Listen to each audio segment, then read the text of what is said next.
positions here at the top, spawning as the green Terran player is eSahara.Naama. Yep, very, very strong Terran player who won the last game in a nice commanding position. Sleep is his opponent, the Zerg opponent, ex-Slayers, ex-Incredible Miracle, and a very, very strong player. He just lost so many workers last game, and I really want to see if Naama is going to continue that very, very hardcore aggression. Exactly. Now, regardless of losing that many workers, he still came up ahead just a couple of seconds after losing that many workers. However, you need to keep in mind that when you use those larvae for drones, you're not going to be able to make units, and that could potentially be very fatal for you when when an attack occurs. So that is still damage itself by itself. Now, we do have cross position here. But Naama's moving out with an SCV very, very quickly, and it looks like he's might be proxying inside the gold, and Exactly. he will be, and Sleep's going to go right by it and not even see it. Oh, Naama might be doing like a very fast, maybe 11, 12, or 11, 13 racks, or maybe just go for like a proxy Reaper or something, but this is going to be very hard to deal with, as Sleep has no idea this is going to be coming. Exactly. Now he needs to move out a drone and scout that. Is he going to do that or He's not? going to hatch first. He's actually going to go hatch first, which is very standard, but he needs to move out a drone to scout that. We see this type of gameplay a lot, actually. And even the Korean players on GSL as well. So this could potentially be very nasty for Sleep. Yeah. So let's see how this goes. Now, there's no gas. It just got put down now, and that means the Barracks will only be able to produce Marines. And it seems that Naama is just going to go for a one-racks proxy gameplay, which is not really all in at all. It's just a faster, more direct harassment than just a one-racks from his main base, but it's still far from a two-racks. In fact, it's specifically one-racks from a two-racks. And that is very much so. Now we have a couple of Marines coming. He's possibly going to build a bunker, and that is going to be dangerous. How much does he see? He's not seeing anything. Sleep has no vision whatsoever. But look at Naama's position of his Marine. It's making sure he's in a choke and cannot get a full surround against it. I love that. If you build a supply depot there as well, that will be perfect. Yeah. Now we're seeing moving forward, and another bunker is put down. This one will guarantee to be in range of the hatchery. I don't know what the first one will be, but now we're seeing that Sleep is going to need to produce some livings. He does have foreign production and a queen. He's actually getting the queen at the natural expansion, which could be a little risky, and it looks like the spawn card does get put down, but Naama's now here with 3 Marines, and that does force that cancel. Exactly. Now three Marines have to go back into the bunker just to be safe. I think that bunker is in range of that hatchery. There we have the spawn card going down. The link count is increasing. Sleep is going to try and stabilize, but now the second bunker is really officially done. The spawn card is forced to be canceled yet again. And the thing is, Naama can play musical bunkers with the bunker placement. If one's about to die, he just sends all of his Marines to another one, because once his third one is done, it's be very hard to break. And he's getting a factor inside his main base. He's really not going all in with this. He's being very intelligent with the pressure he's going to be able to put on and follow this up with Hellions. And that is very true. Now, however, we do have like 3 bunkers. Oh my god, that is like overextending yourself, I think. But there's a whole bunch of look at the rally. Look at the rally of the bunker. They go in, and Naama immediately gets all 4. Is he going to target on the hatchery? He's targeting on the hatchery, but it gets transfused. Beautiful transfused by Sleep. He managed to save it completely. Saving that hatchery. Very well done there by Sleep.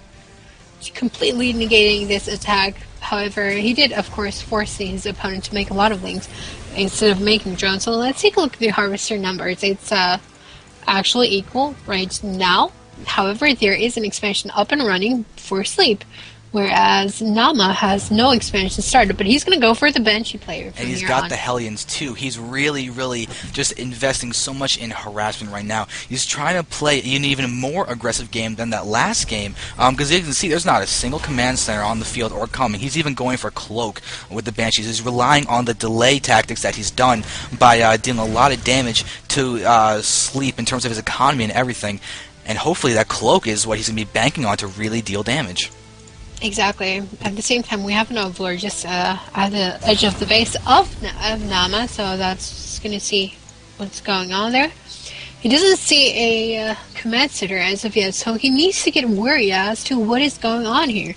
Yeah, but luckily an Evo chamber is going down now. It's about to complete, actually. So Sleep may be under the impression that the Banshees can be coming. He saw the Hellions, so he has completely confirmed the fact that factory tech at minimum has been completed, and this Banshee is getting closer and closer to completion. And unless spores go down within the next minute or two from Sleep, that Banshee could do a ton of damage. Exactly. Now, usually from the follow-up from an attack like that is going for the expansion. He does not see an expansion up as of yet. He even saw a bunker, which is indicative of course, tech play. So he's going to grow wary of potential, possible Banshees, of course. Yep, he's got spores in his mineral line. Exactly. He has already a spore in his mineral line. At both of his mineral lines, actually, and that is very nice gameplay there. And building a Roach Warrior just to wall off at the ramp. Really nicely done there. Yep. And also, if you note that Sleep is continuing to transfuse that natural hatchery, he's got 3 queens, and he can afford to do that. But he is choosing to do that. And Banshee's now harassing. It has officially cloaked. A couple little bits of damage are being done to a queen, but the spore is now within vision range, and now Naama's going to need to pull back so he doesn't lose this Banshee. Exactly. And the Banshee is not doing much damage, to be honest. Yeah, and that kind of worries me. You can see the expansion just got put down by Naama. The natural, he's transferring SCVs. You can see he's down 29 to 45, which is pretty significant at this point, considering that he wasn't able to kill that many drones. He's only killed, actually, he's killed 0 drones. It's all been links that he's killed. Exactly, he didn't kill any drones, and actually, if you look at the income as well, it's almost double the income for Sleep here. So Sleep is doing pretty good job holding this off. Yeah, and actually Naama's got his hurt Banshee in front of his healthy Banshee, and that's going to be unfortunate. If those go within range of the Spore Crawler's vision, that hurt one is getting targeted down very, very quickly. But so now we're seeing some nice drone damage, a lot of drones going down, very nice harassment, and the Banshee escapes with its life. Exactly. A couple of queens coming into the fray as well, trying to chase those Banshees, but they are going to get away from here, and yeah, if only there was an SCP to repair another Banshee coming into the fray. He really loved that Banshee play here. A whole bunch of Hellions coming. Ooh, Naama is really hungry for blood here. He is going to go for a huge attack here, actually, and this attack might better do some damage, because let's take a look at the harvester count once more. It's way in favor of Sleep, actually almost 20 harvesters ahead. We're going to see Veiling speed going up, Spire almost done as well. Double engineering bait against Zerg. Now that is something we see in the last side, but right now an attack occurring here. A lot of Hellions doing some damage. Roche is coming into the fray as well. Yeah, a lot of damage is being done, but you can see that one injured Banshee was targeted down, so now it's only 2 Banshees. However, Sleep's been trying to get his economy up, and you can see how much Naama is punishing that. The constant pressure that he's doing, Sleep is still only on 2 bases. He was forced to get a macro hatch instead of a 3rd base, just because of the presence that Naama has. The cloaked Banshees is such a powerful threat, and it makes it very hard to expand for Zerg. He does have Overseers, but he needs Mutas out there so he can actually finally get expansions and have them be safe. Exactly. Regardless, though, he didn't do too much with those Banshees, but he tried a nice attack, tried to put some pressure. But you know, I love the decision making by Naama. He's actually pulling back just about right. He's not overextending himself. I mean, he could have overextended and lost like all of his units, but basically he did not do that. He knew when to return home, and he knew when to back off, and that's what he did. Right now we're seeing that Sleep is just poking the front of the Naama space, see what's going on there. Right now we're going to have Mutas coming in, joining the army here. Yeah, and they will be able to kill off 1 SCV at minimum and leave that missile turret building. But now with them, he's going to lose a Muta. So 1 Muta goes down, and that is not good with this low economy of Sleep. But there we have an Overseer and a Muta there, ready to defend this 3rd. Naama sees it. He should be pulling back. He does a little bit of damage, but they're going to see another Banshee in the main get pulled back as well. But also, take a note at the fact of Sleep's awareness. He didn't get a 3rd, but he did it with knowledge of the fact that Naama doesn't have a 3rd. There's an Overlord there just getting some creep onto that 3rd to delay it even longer, and Sleep is just trying to make sure he doesn't die to crazy amounts of aggression that Naama is really, really enjoying. And look at this, what's going on at the 3rd of Naama. He actually saw that the Overlord had speed, so that it could potentially be Overlord drops, but we are going to see... Does he have Vengeful Attacks? Usually he does not have. He did not. Yes. No, that's not Ventral Sax. The other one. Pneumatized Carapace is a speed. Ventral Sax hasn't been researched yes, yet. exactly. The speed for the Overlords. Yep. Which is kind of weird. I think that's not usually what you go for unless you're going to go for a drop or any type of stuff. No, it's good for scouting and keeping the as well, exactly. Overlords alive and for harassment, and it gives you a lot of vision. It's a very, very good thing to do. And actually, more creep was pooped out under that third, so trying to lay the command center, but it will be able to land without any hindrance.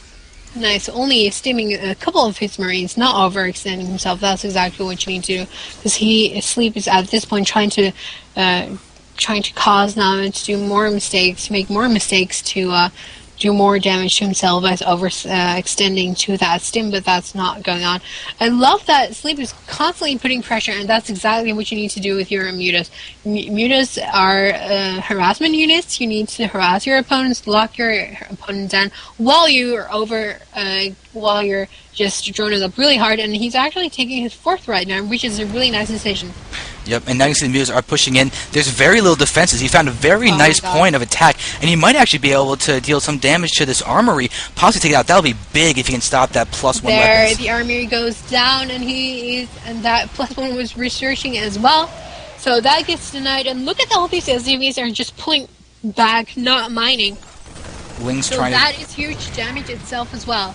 Yeah, Lings are trying to run to the 3rd, but Naama's a few units still there. But the thing is, take a look at this. Sleep is about to actually have a refinery burned down. That's actually a very large loss. Naama only just recently finished his siege mode. He's forced to be more passive even longer, as he's now lost a gas geyser of income. The thing about Naama that I'm really noticing is that he's emphasizing infantry so much. His 2-2 is about to complete, and as you can see, he's got another factory out actually on the field, so he can even get out a ton of tanks or siege tanks or Thors, whatever he wants to.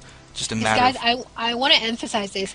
Double engineering bay, even against Zerg, as a Terran player, is so important. It makes your infantry units that much more powerful, because 3-3 Marines with Stim are one of the most deadliest units with highest DPS in the game, so make sure you do that. And that's one thing we see with a lot of Korean players right now. Ling Bai coming here, but is that the supply depot going to go down? Yes, it is going to go down. And a lot of SUVs might go down as well. Mutas in the main. Mutas in the main at the same exact time. So we're seeing a lot of death happening towards Naama. The command center has actually been ignored, and Lings are just doing so much. Everything is doing damage. Look at the damage. And then there's also a counterattack by Naama at the same time on the right side. Exactly. Look at the supply difference. I mean, the supply is plummeting for Naama, and Naama is just going to go for a counterattack. A nice decision here. You need to siege up. There is the siege. The Thor is there as well. And Banelings are, oh my god, taking out all the Marines. That is a GG. And Sleep, the former member of Slayers, taking this game from eSahara.Naama to